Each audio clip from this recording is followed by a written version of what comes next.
Hi, and welcome. You're listening to the X22 Report. My name is Dave, and this is episode 722. And today's date is July 21st, 2015. And the title of this episode is, It's Starting to Feel Like 2008 All Over Again, the Year of the Collapse. Let's get right into the economic collapse news. Now, we understand the situation in Greece is really not getting better. I know they got this emergency bailout funds. They paid off some of their interests. But really all they're doing is juggling and taking on more debt. The situation has not changed. Actually, the people, they're feeling it the most. It's really hard for the people because they're not going to receive any benefit from what is happening. Actually, it's going to make it worse for the people. We're already seeing some of the people coming out saying, listen, this is not good for my business. We're seeing tax hikes. And this is not going to spur economic growth. We have Dimitris Kronis. He runs a small kebab shop in central Athens for about 20 years. And he's saying the higher tax rates could push his business over the edge. He says right now he can't even raise his prices because he has no customers. He says since the banking crisis and the shutdown of the banking system and people are taking out a little bit what they can, he says people are not coming out and purchasing anything. Everyone is holding on to their money. So who is really getting hit here? It is the people of Greece. And as we know, Tspiras folded. He went along with the bankers. And now the people are going to see austerity, pension cuts, reforms. And this will hurt their economy. They will slowly see pieces of their country sold off to the bankers. But of course, the Greek government, the Greek banks are saying, no, give us your money, it's okay. And we have the president of the Greek Bank Association. He's appealing to all the citizens to return their money to the banks. He says banks are absolutely trustworthy. You can trust us. They said, to help our economy, you need to take your money out of your chests, out of your houses, which are not safe, and put them back into the bank. And of course, the people are looking at this saying, are you out of your mind? We're going to put our money back in the bank so we can take out, 60 euros a day or 430 so euros a week? That's okay. We will hold on to our money. The bankers are saying, no, put your money in the bank. There's no need to worry about any haircut on the deposits. It's not going to happen. This will help the country. It will help the banking system if you put your money back in the bank. A person said, sure. Banks will never see my money again. I prefer to buy tons of peanuts with it instead. So people are looking at this and saying, we don't trust you anymore. We know what happened in Cyprus. We'll keep our money. Thank you very much. And we're starting to see that, yes, people are coming out and they're starting to buy up assets of Greece. We see Warren Buffett is out there purchasing real estate. Now, the real estate market in Greece has completely collapsed. Real estate agents are saying that 50% of real estate agents in the country have completely closed down. People can't take out mortgages. People just don't have the money. People don't have the jobs. But what we're seeing is an outside influence where they're coming in and they're purchasing homes, islands, whatever there is, for cash. There's information that, yes, Warren Buffett has come in and purchased an island. There's also information coming out that Johnny Depp came in and bought a Greek island last week for about 4.2 million euros. So we can see at this point in time, the country right now is going through a phase where the people of the country cannot support what is going on, and they're selling off bits and pieces. Industry is collapsing. Businesses cannot make it. The people are suffering, and they don't trust the banks. And the country is not going to make it. Not with more debt, not with more austerity. It just can't work. Citi right now has cut Greece's 2015 GDP forecast to negative 2.4% to 3.7% in 2016. So we can see GDP is going to go from negative 2.4, and they're predicting it's going to go all the way down to negative 3.7%.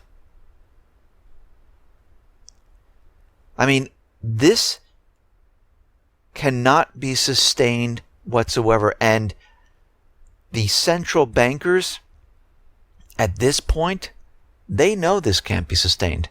They know the country is completely falling apart. And this is why they are taking whatever they want from this country. Right now, the Greek MPs, they're going to vote on Wednesday 2 laws that could make or break the country's prospect of an international bailout. Remember, they have 2 things they need to do here. The bankers want them to reform their banking laws, and they want an overhaul of Greece's civil code. And of course, they have all that austerity. They have to cut the pensions. And there's going to be a vote on Wednesday, and we'll have to watch this to see how this turns out. Now, we talked a lot about how Tspiras might have turned to Putin and asked for help. Well, we're starting to find out that he actually did ask for help. They had a plan B involving an emergency 10 billion loan from Putin, which would have been used to fund a new Greek currency. This is what they had planned. According to Greek Reporter, Prime Minister Tspiras has asked Russian President Putin for $10 billion in order to print drachmas. Moscow's response was a vague mention of a $5 billion advance on the new South Stream natural gas pipeline construction that will pass through Greece. Tspiras also sent similar loan requests to China and Iran, but to no avail. So right now, Putin was going to give them an advance of $5 billion for the South Stream gas pipeline. China and Iran, they really didn't answer. And because of this, he had to accept, well, he didn't have to. He went to the bankers and they kind of twisted his arm, threatened him. You have no way out. You must accept what we are giving you. And we can see at this point in time, this is what happened, because we saw the new Drachma design. We saw the Drachma floating around in Greece. We knew that Tspiras had many meetings with Putin. We knew they agreed upon the Turkish pipeline. And we knew something was going on in the background that you didn't know about. And as soon as he couldn't get Russia and China or Iran to help out, the only other place was the bankers.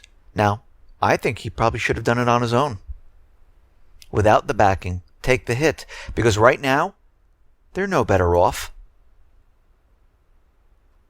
And we can see at this point in time, other countries are looking at the situation and saying, you know something, we cannot stay with the Eurozone, because as we can see, as countries pile on the debt, unemployment goes up, youth unemployment goes up, austerity is pushed on the people, and the country just doesn't grow.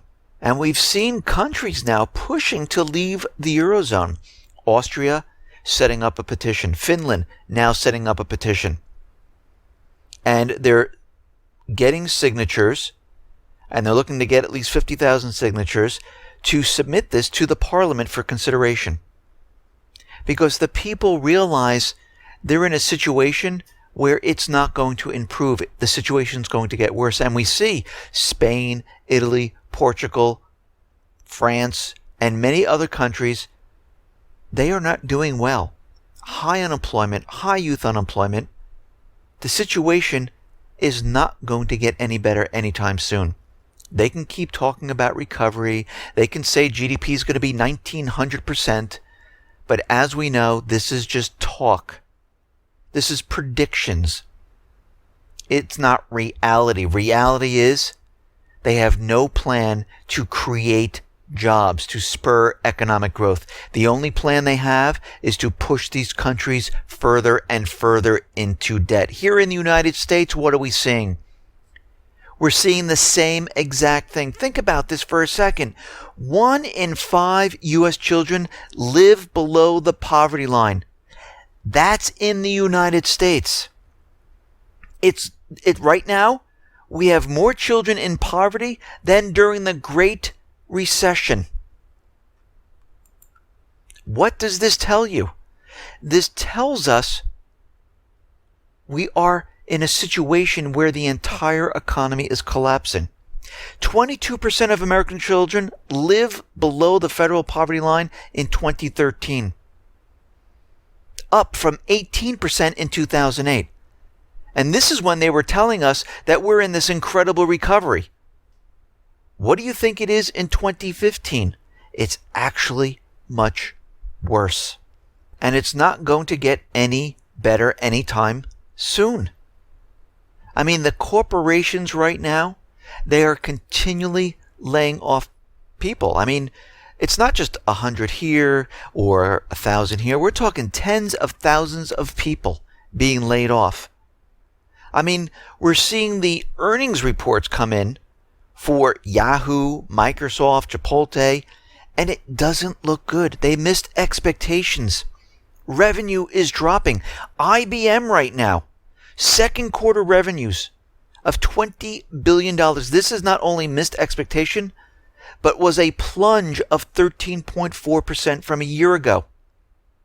Well, I thought the economy was getting better. This drop surpasses the biggest revenue drop recorded during the peak of the financial crisis. This is also the 13th consecutive quarters of declining revenues. I mean, if we go back in time to 2011, their revenue was 0.3%. Right after that, going into 2012, it dropped negative 3.3%. And stayed around that area. 2013, we're looking at negative 6.5%. 2014, a negative 11%. And here we are in 2015, negative 13%. It's just getting worse as time goes on. Qualcomm is going to be laying off 4,000 people. A&P Food Markets closing 25 stores, laying off thousands of people. What is happening here? We're starting to see a repeat of 2008. During the early part of 2008, going through the summer, layoffs were occurring. Things were not looking good. The stock market was bobbing up and down. We're starting to see the market bob down today by almost 200 points. We saw this a couple days ago when the stock market was shut down. The market was completely down, and they completely shut it down. And we're starting to see things, and this is coming out of the Economic Collapse blog, that there are 4 things happening right now that indicate a financial collapse is imminent. So we always look for patterns, we look for signs, we look for indicators. Now, we're not always right. Sometimes we're off. Sometimes it takes a little bit longer. But eventually, it does happen. I mean, people write into me all the time and they say, hey, you said this was going to happen at this time. Well, it only took 3 more months, and it did happen. Sometimes you can't say exactly when it's going to happen or when something is going to happen. I mean, I said that going way back, the yuan renminbi was going to be looked at as a reserve currency. And here we are in 2015. I probably said it in 2013. 2 years ago. But here we are today. The IMF is looking at it. And the United States doesn't like it. And we're looking at what's going on right now, and we see 4 things that are happening In 2008, just before the U.S. stock market crashed in the fall, commodities started to crash hard. It's happening again. We're seeing the same patterns. We see the oil right now drop below $50 a barrel. Well, guess what? In 2008, it happened at that point in time. So that's very interesting. We see gold being suppressed right now, pushed down. In 2008, during the run-up to the financial crisis, gold almost reached 1,000, and all of a sudden by October, it crashed to 700. And this is when the stock market crashed. And then all of a sudden, gold took off. The U.S. government central bankers, they couldn't control it. They tried everything they possibly could to keep it down, but they couldn't. We saw back in 2008, the U.S. dollar went on a very impressive run. Now, the U.S. dollar is experiencing a similar rise. We are seeing the same signs occur once again. We're seeing mass layoffs. We're seeing the same exact signs. We're worse off than we were before. Retail, real estate, falling apart. Millions of people out of the job market, which is worse than to the run-up to 2008. Peter Schiff is out there saying new indicators suggest the United States could be on the verge of an economic collapse. Over the last 7 years, the Federal Reserve has kept interest rates near zero to encourage politicians and investors to borrow money. When interest rates are low, the debt is relatively easy to manage. But Schiff argues that as soon as the interest rates goes higher, the country becomes insolvent.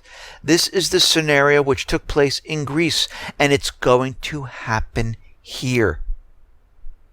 And we're getting another indicator that something is occurring. The federal regulators are directing the 8 biggest U.S. banks to hold capital at levels above industry requirements to cushion against unexpected losses and reduce the chances of future taxpayer bailouts.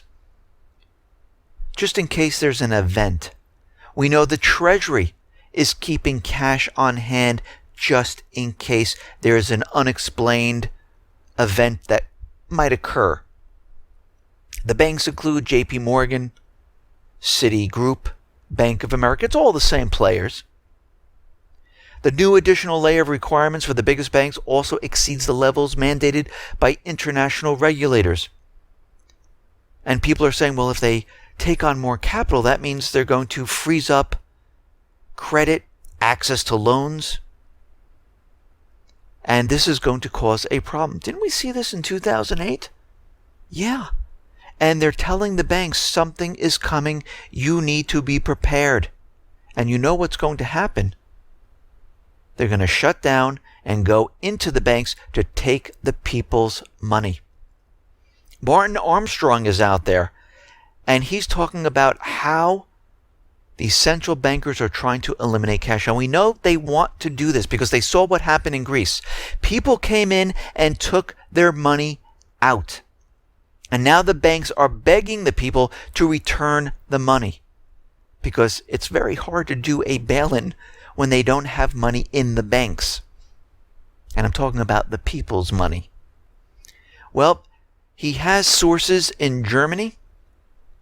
And right now, Germany is replacing bank cards and eliminating cash withdrawals. The new cards cannot be used at ATMs outside of Germany to obtain cash. Any attempt to get cash can only be as an advance on a credit card, loaned out. It's really not yours. Once they eliminate cash, they will have total control of what you can or cannot do, what you can purchase, what you can't purchase. You can't hide money anymore. You can't control your money. You can take it and purchase gold and silver, yes. But can you keep cash on hand just in case? No, you can't. All purchases will be recorded. Let's say you wanted to make a purchase and you didn't want anyone to know about it. It's nobody's business. You would have used cash. But they're not allowing this anymore, and we're starting to see the start of this. We understand that the United States government central bankers are opening up the embassy in Cuba, and we realize that this is not because they're doing it out of the goodness of their hearts and saying, oh, let's get back into Cuba because sanctions didn't work. No, they're doing it to block Russia, and they're looking for revenue. That's it. They realize the system's coming down, and all of a sudden, we're starting to see information where corporations want Cuba to pay them back when Cuba nationalized U.S. assets on the island. Back in 1959, when the U.S. placed sanctions on Cuba, Cuba introduced nationalization over $1 billion worth of U.S. assets on the island. In 1961, the United States broke off relations with Cuba and imposed trade and travel embargo. And now, the corporations, the U.S. government, they want to be reimbursed. How interesting. We understand the yuan, which I just mentioned, is going to be looked at by the IMF. They already have teams in there looking at it, and this fall they're going to make a decision. And we see from China, they're actually coming out and saying that, yeah, this is why we've been purchasing gold. This is why we're continually purchasing gold. And the reason why they're doing it is because they're increasing their gold reserves because it will strengthen the yuan holders' confidence, which will help stabilize the exchange rate and facilitate the internationalization of the yuan. A more important role of gold reserves lies in risk prevention.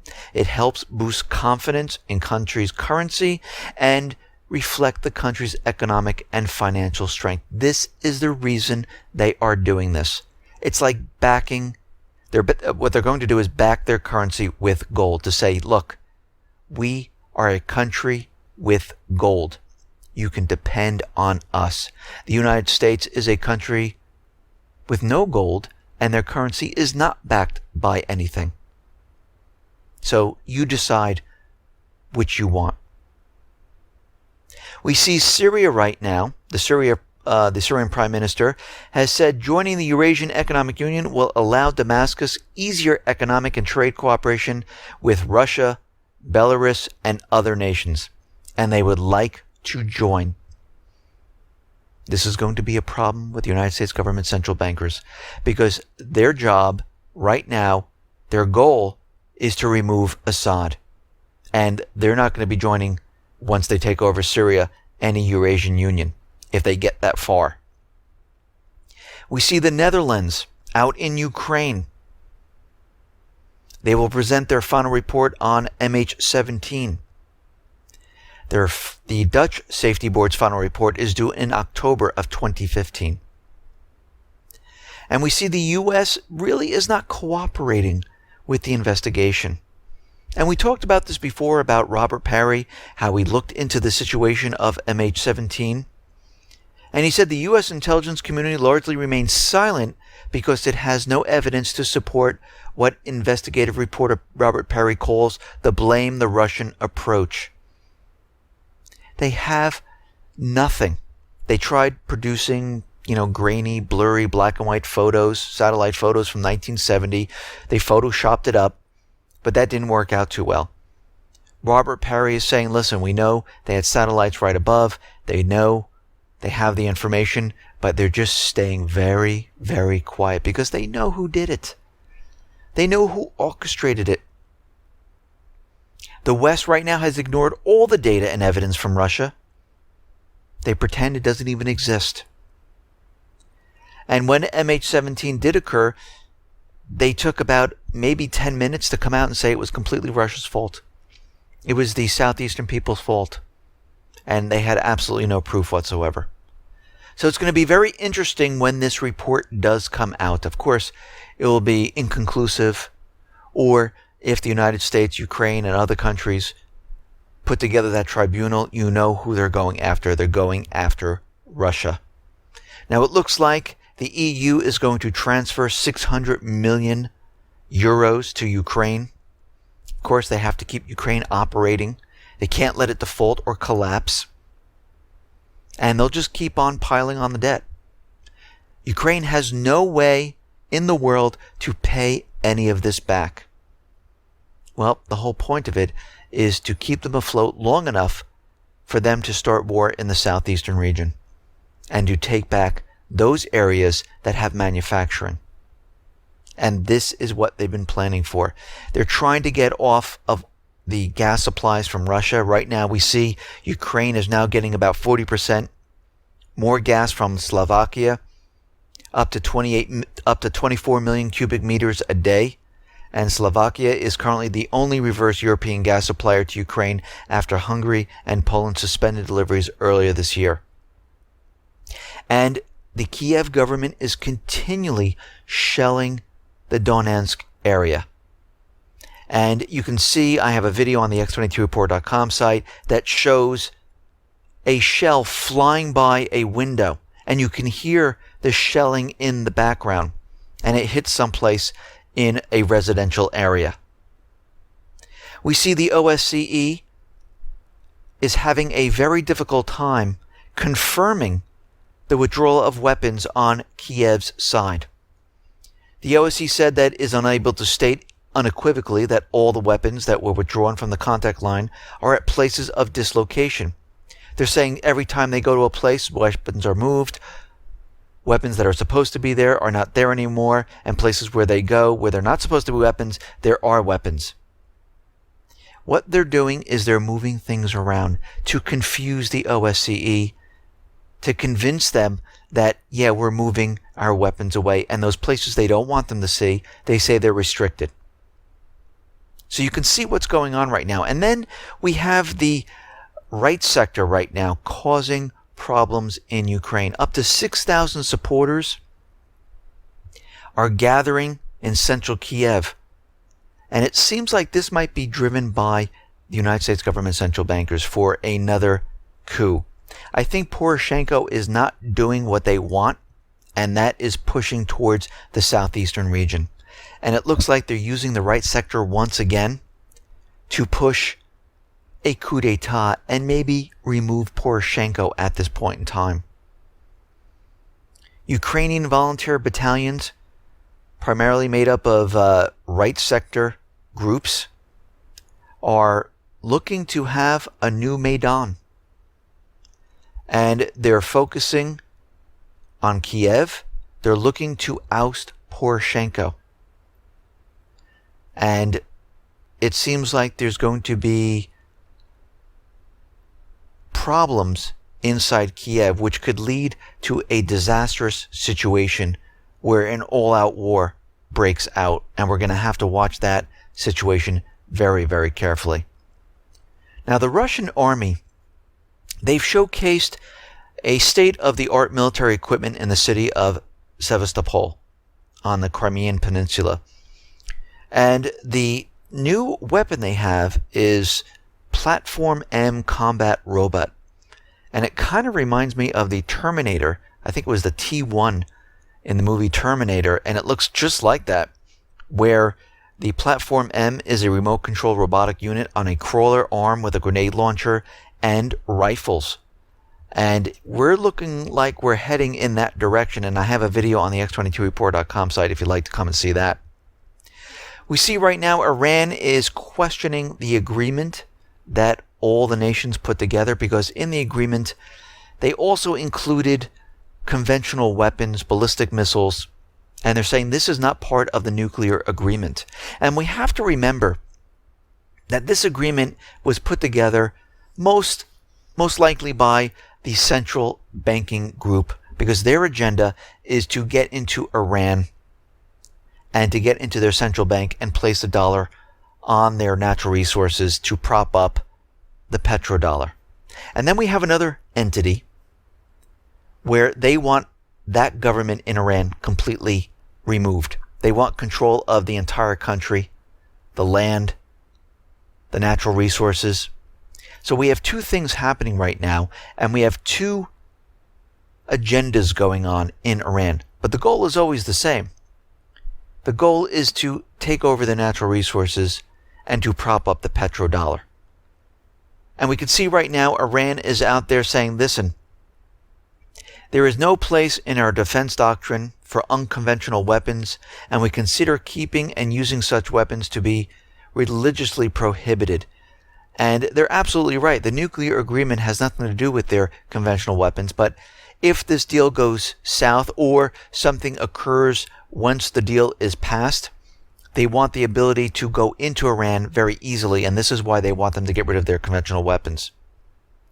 We see out in Syria,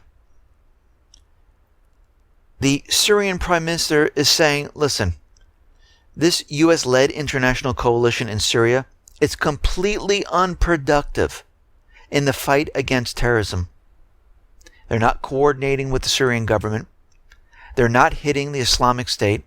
They're hitting the infrastructure of Syria. And it seems like it's not working whatsoever. And we know it's not, because we know the United States government central bankers, they're not going to hit their own proxy army.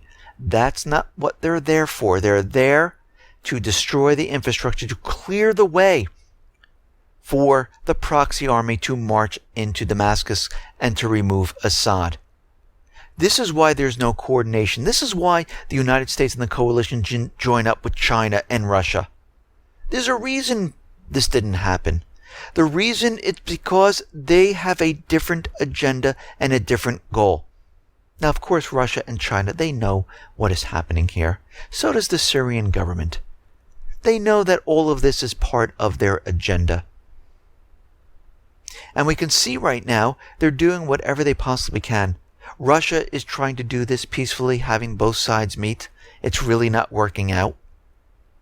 The United States and the coalition forces are continuing the propaganda that they're fighting terrorism in this part of the world. And eventually, something will occur, because this is really not getting them anywhere. And eventually, they're going to need boots on the ground to take over parts of Syria. And right now, they do not have the ability to do this. And we can see we are definitely leading up to this. And it's only a matter of time. I mean, look, if we go back to August of 2013 with the sarin gas attack, fast forward to 2014 in that summer, when all of a sudden we had the Islamic State move into Iraq, up to Syria. And now here we are in 2015 in the summer. So we can see the next phase is ready to go. All they need is the green light. And this is what we are watching for. Listen, everyone, thanks a lot for listening. Be well, be safe, and especially be prepared. Thanks a lot.